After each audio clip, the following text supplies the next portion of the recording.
Number 18, what is the volume of the rectangular prism in cubic feet? The dimensions of the rectangular prism are given in feet.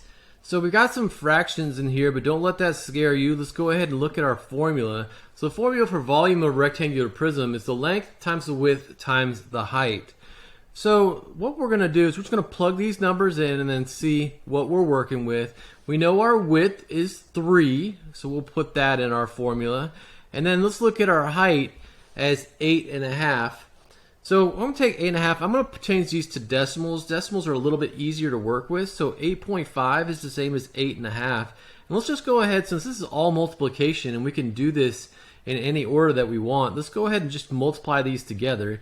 8.5 3 times, you can multiply it with the algorithm or add it 3 times, is 25.5.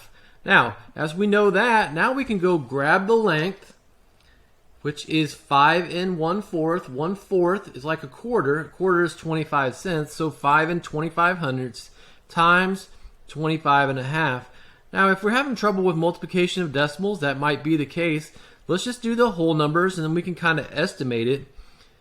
Now, it's not going to be exact, but at least give us an idea of where we are. So if we take 5 times 25, we get 125. Now, our answer is going to be more than that, but not a whole lot more than that. But if we look at our answer choices right here, we know that if our answer choice is going to be around 125, C and D do not work in this case.